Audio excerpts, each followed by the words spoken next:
साबित कर दिया है कि वो सबसे कायर प्रधानमंत्री जी। दुख होता है जब सैनिकों के नाम पे वोट मांगने जाते हैं।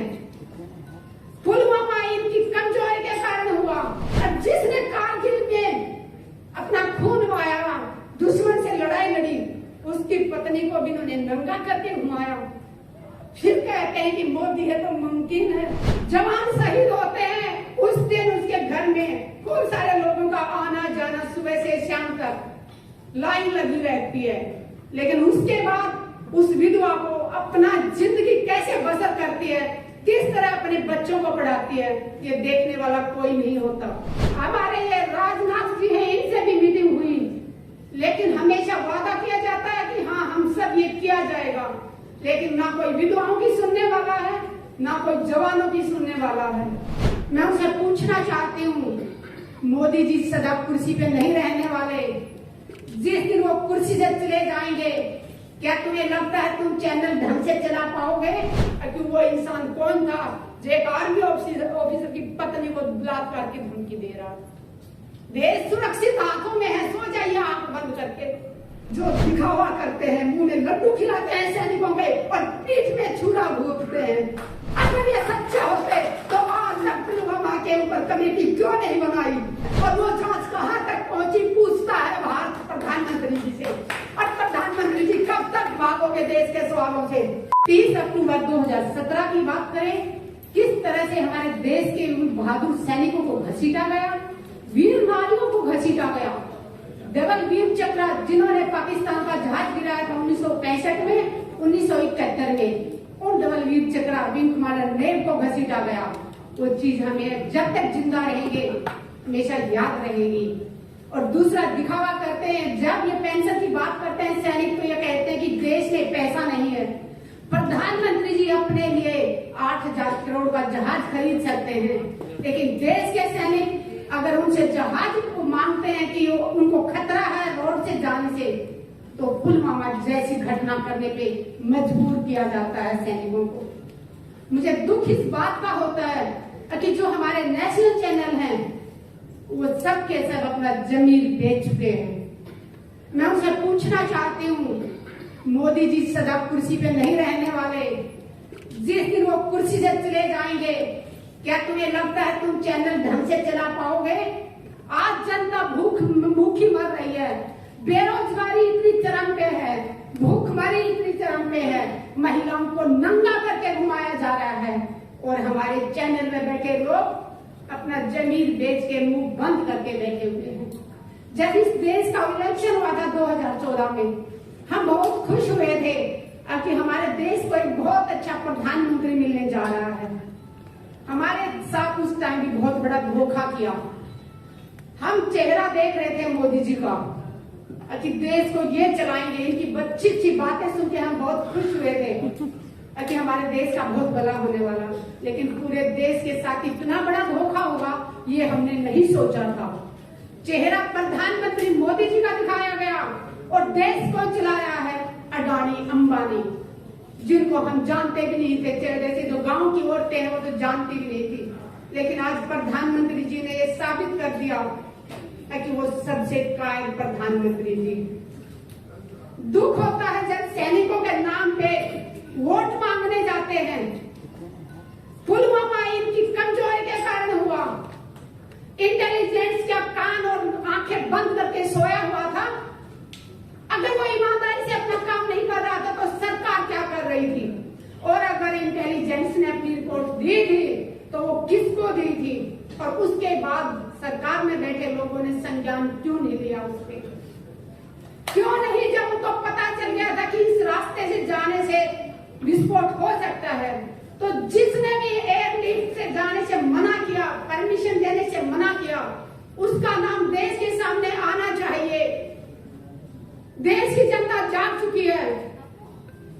बहुत देर तक इन्होंने धर्म के नाम पे लड़ा दिया, जाति के नाम पे लड़ा दिया, बट अब देश जाग चुका है। देश के समझ में आ गया है, अगर आप भी नहीं बोले तो हम बोलने लायक ही नहीं रहेंगे। ऐसी हालत करने की तैयारी कर रखी है देश की सरकार ने कि हम सिर्फ दो टाइम की रोटी मांगने के लिए हाथ फैलाएं ताकि हम अपने हकों की आवाज न उठा सकें। जवान शहीद होते हैं उस दिन उसके घर में खूब सारे लोगों का आना जाना सुबह से शाम तक लाइन लगी रहती है, लेकिन उसके बाद उस विधवा को अपना जिंदगी कैसे बसर करती है, किस तरह अपने बच्चों को पढ़ाती है, ये देखने वाला कोई नहीं होता।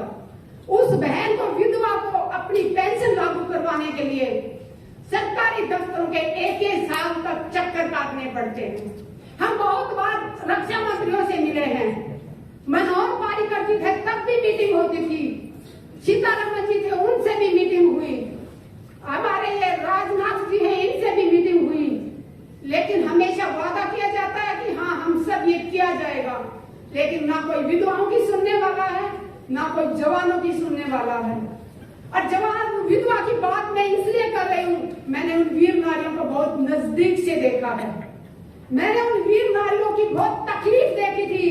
तभी मैं जंतर मंतर पे माँ बाप की कसम खा के धरने पे बैठी थी जन सतवीर के साथ। आप में से शायद कुछ लोग जानते भी होंगे, मैं 1 मिनट लेके अपना बताना चाहूंगी। मैंने 810 दिन रिले हंगर स्ट्राइक किया था, एक टाइम खाना खाती थी 24 घंटे में, सुबह से शाम तक सिर्फ प्लेन पानी पीती थी, और उसके बाद 11 दिन तक मैंने आमरण अनशन किया था। वहां पे बैठी थी तो माँ बाप की कसम खा के बैठी थी, किसान की बेटी हूँ और एक सैनिक की पत्नी हूँ तो पीछे हटने वाली नहीं थी। आईसीयू में पहुंच गई थी, 4 दिन तक मैं आर हॉस्पिटल में रही और मुझे बलात्कार की धमकी दी गई। और जब मैं FIR दर्ज कराने जाती हूँ, उस थाने की महिला SHO कहती है कितने चक्कर काटोगी, छोड़ो, ऐसे तो धमकियां मिलती रहती है। मैंने कहा जितने भी चक्कर काटने पड़े, जिसने मुझे बलात्कार की धमकी दी मैं उसको जेल भेज के रहूंगी। आप यकीन मानेंगे 14 महीने बाद मेरी FIR दर्ज की, मैं दिल्ली की बात कर रही हूँ, और वो भी तब मैं महिला आयोग गई, साइबर क्राइम गई, दोनों तरफ से दबाव पड़ा। उसके बाद 14 महीने बाद वो FIR दर्ज की और उसके बाद आज 30,000 कोर्ट में केस चल रहा है। आज तक नहीं ढूंढ पाए कि वो इंसान कौन था जो एक आर्मी ऑफिसर की पत्नी को बलात्कार की धमकी दे रहा। देश सुरक्षित हाथों में है, सो जाइए आंख बंद करके। अरे मणिपुर में जो हुआ उसको देख के कोई बहन सोई है क्या? हमें वो ऐसे लग रहा था कि वो हाथ जो छू रहा था उसके योनि को, वो हमारी योनि तक पहुंच रहा था। दिल रो रहा था कि उस हाथ को काट के फेंक दे। और जिसने कारगिल में अपना खून बहाया, दुश्मन से लड़ाई लड़ी, उसकी पत्नी को भी उन्होंने नंगा करके घुमाया।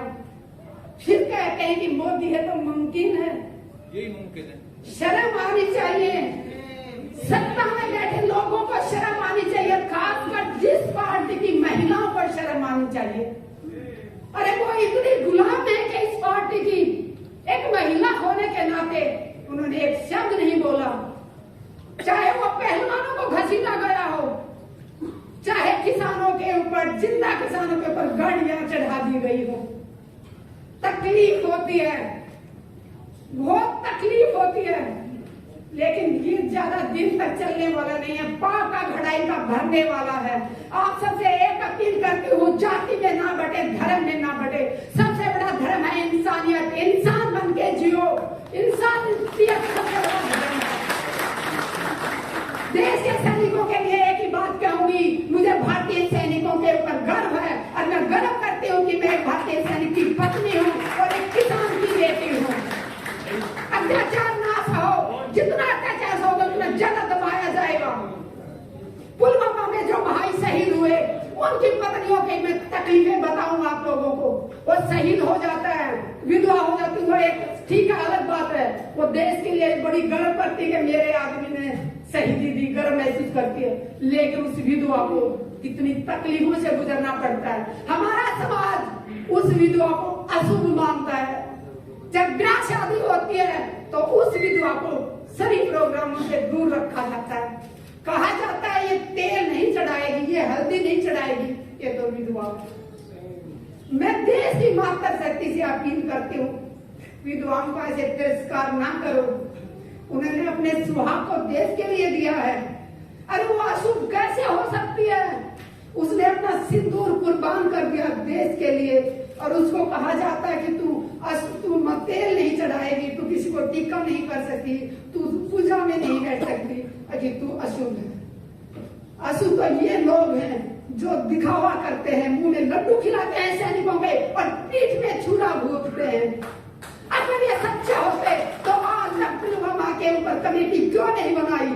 अगर बनाई है तो उसमें कौन कौन सदस्य हैं, और वो जांच कहां तक पहुंची? पूछता है भारत प्रधानमंत्री जी से। और प्रधानमंत्री जी कब तक भागोगे देश के सवालों से? इनके सांसद जब भी कोई सवाल करता है, चाहे पीटी उषा मैम से मैंने सवाल किया था जंतर मंतर पे तो वो भाग गई थी, मीनाक्षी लेखी से बात की तो वो भाग गई थी, जिससे भी सवाल करते हैं वो भाग रहे हैं। आज देश का बच्चा जाग चुका है, प्रधानमंत्री जी से सवाल पूछेगा, और आज नहीं तो कल प्रधानमंत्री जी को देना होगा, जवाब देना होगा। जय जवान जय किसान।